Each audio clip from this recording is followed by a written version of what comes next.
Welcome back to the IBJJF podcast. My guest today is Luiza Monteiro. Luiza is a world, pan, European, and Brazilian national champion, and she's going to be part of the first IBJJF Female Grand Prix that's coming up on Friday, October 28th. Luiza, thanks so much for joining me. I really appreciate it. Thank you for having me. I'm excited. Me too. This is going to be an awesome event. And I want to talk about Yes. the GP, but first I wanted to talk a little bit about your history in the sport. You got Mhm. your black belt all the way back in 2010. So you've been a Yes. black belt for over a decade. You started training in the early 2000s. What was the jiu-jitsu scene like in Brazil when you first started training?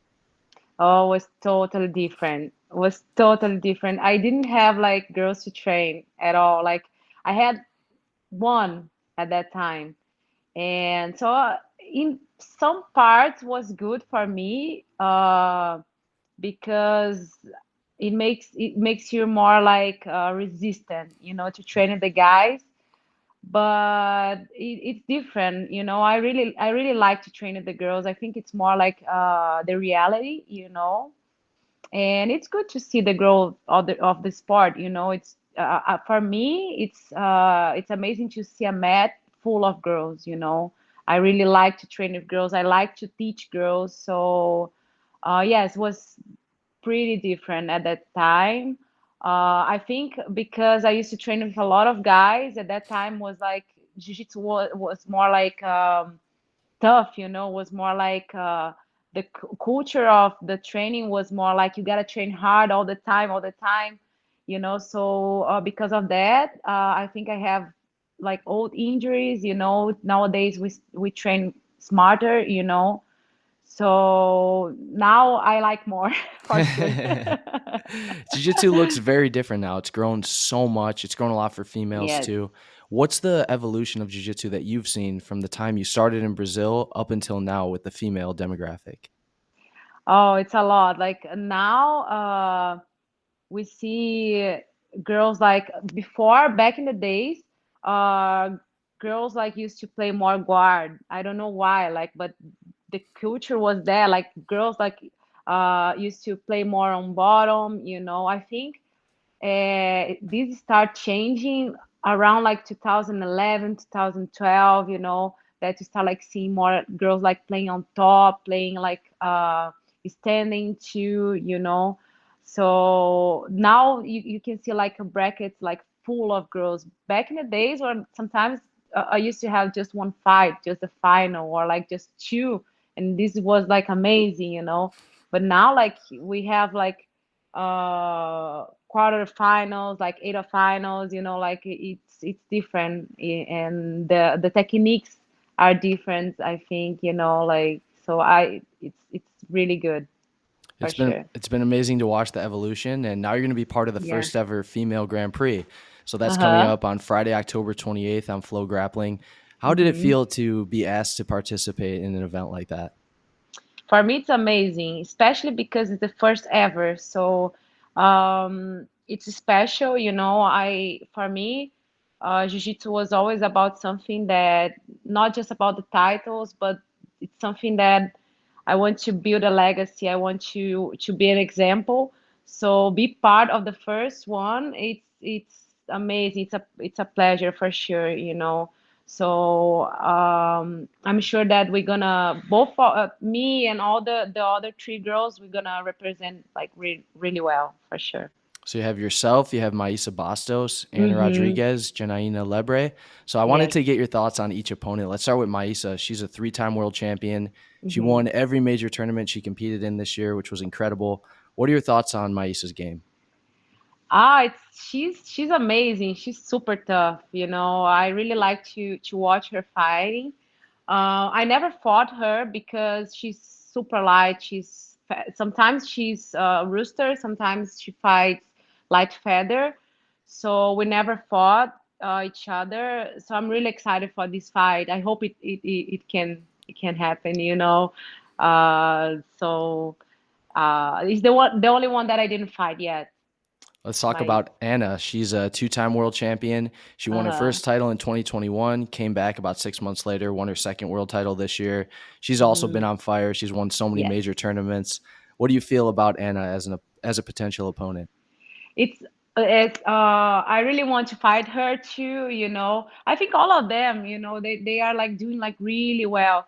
Anna, it's been like how can I say, she's been improving all the time. She's been like coming up, you know, getting stronger, getting like more technical, you know.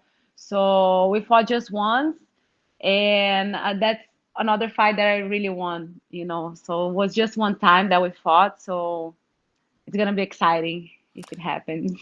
Absolutely. And another opponent that you fought before is Janine Lebre. You fought at the Yes. 2021 Worlds. It was a really close Hmm. match, very, very back and forth. I believe you guys Yes. exchanged sweeps, ended 4 Uh-huh. 4. How did you feel Yeah. about that match, and how do you feel about a rematch with her going forward at the GP? Oh, it's gonna be so good. Like the last time that we fought was at Worlds 2021. And was like a referee decision. And Janine is really strong. Is another girl that I think it's getting better. Every tournament she's getting better, improving. You know, all of them like they have a lot of this power of will. You know, this fire because they're all from the new generation. So I like that, and that's something that motivates me. You know, because I can feel that, and when I feel that, I feel the same. So I feel the new generation inside of me, and it's what motivates me, you know. So I like this environment, and Janaina did really well last Worlds against Natalie in the semifinal, and then against Fionn in the final. So I'm really excited for this fight again too. So any of them, it's gonna be like good fight for sure. They're all amazing opponents. Is there any Yes. is there any one of them that you'd like to have a match with the most? I don't know. Like I think um it's hard to say. Maisa I never fought, so it's gonna be good if I have the chance to fight against her, you know, because sometimes the brackets. I had a tournament, a GP too, that she was on it, but she lost before. She was in another group in the other side, so we didn't have the chance to fight. So I hope this time we can have this chance. Yeah, that'd be an incredible match. Yes. So you she's mentioned that. super she's super technical, so I love Yes. to fight with to fight and train with like people that are like super technical, because then I like to say that it's like a conversation, you know. It's action reaction, but it's like you're having a conversation with the person. So I like this kind of like training and fighting, so I'm excited. It's going to be incredible. And you did Yeah. mention that they're all part of the new generation. So they got their black belts relatively recently within the past 3 to 4 Yeah. years. And you got Uh-huh. your black belt in 2010. You fought pretty much every great champion in jiu-jitsu at your weight Yes. class at black belt. How do you feel like this experience is going to help you in the GP? And how do you feel like it gives you an advantage over the other competitors? I think because I think the what is good for me about my experience is that I fought like probably not all the divisions, but I fought as a featherweight, I fought as a lightweight, I fought as a middleweight, I fought as a medium heavy.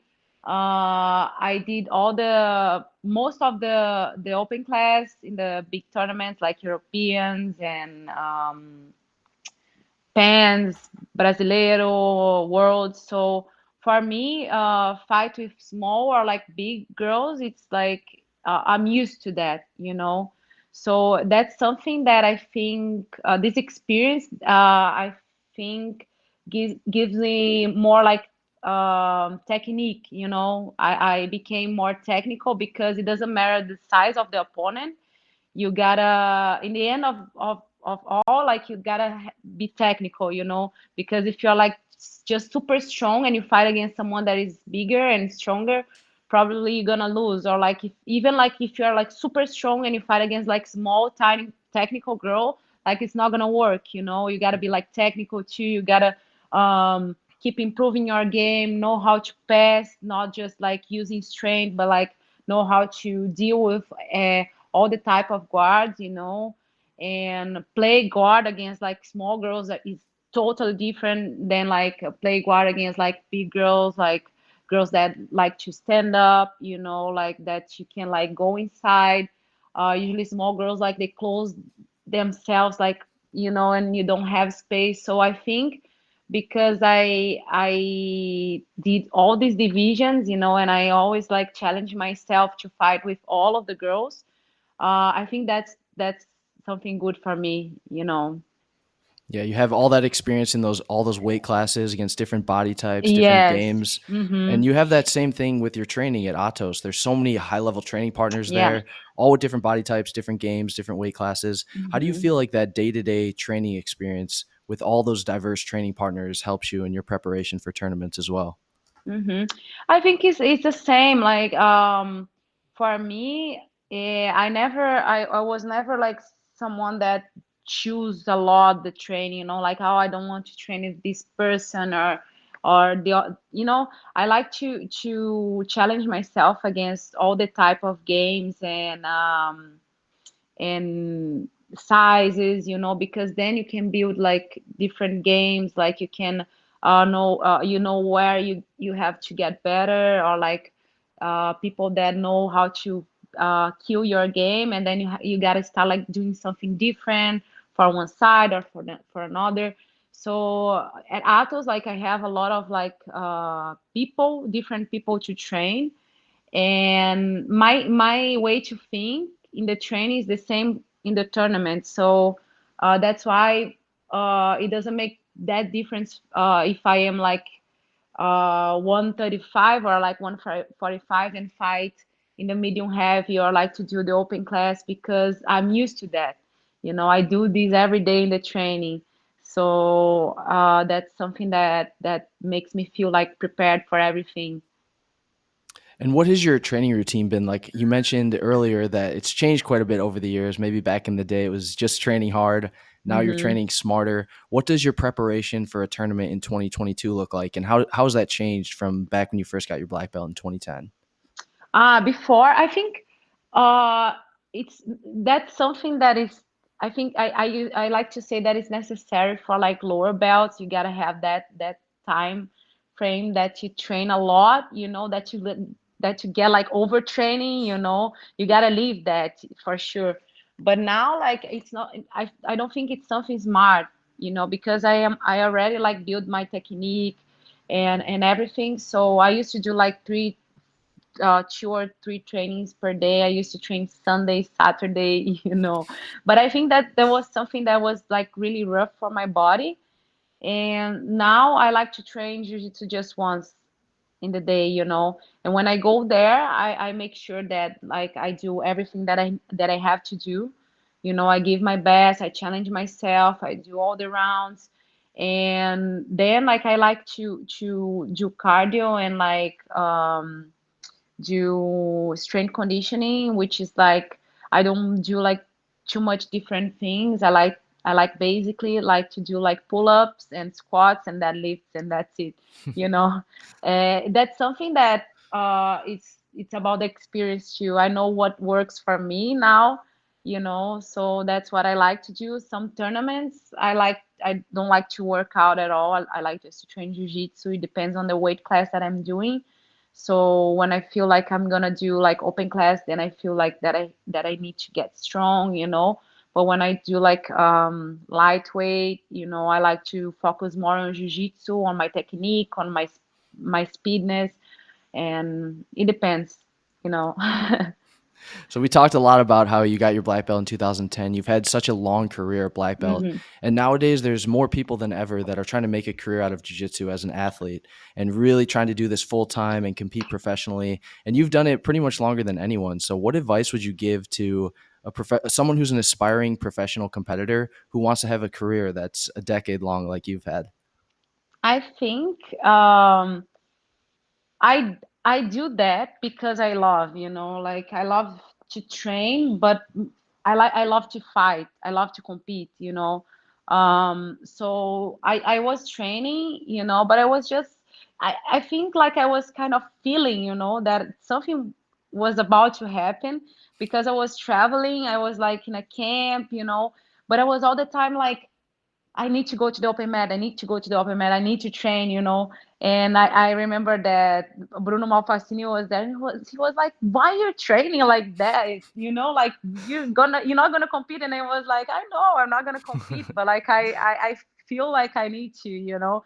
And then like right after I got the invitation, you know, so it's a different motivation when I have fights, you know, and it really makes me like feel like super excited to do everything, to do the training, to do the diet, to do the because it's different when you don't have a goal, you know. I know that some people train just for hobby, but for me, to have something like worlds or like big tournament or like a big fight, it's something that really motivates me to be better, to be like disciplined, to be waking up early, sleeping early, you know.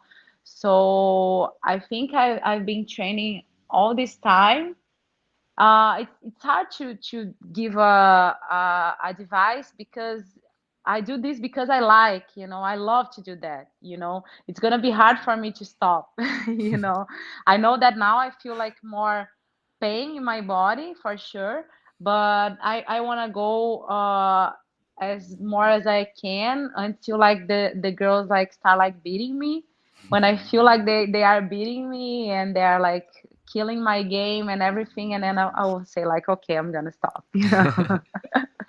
Well, you've But achieved so much in the sport. You've won all the yeah. major titles. You've pretty much accomplished a lot of what I assume were your goals earlier on in your career. What are some of Mhm. your goals going forward in jiu-jitsu?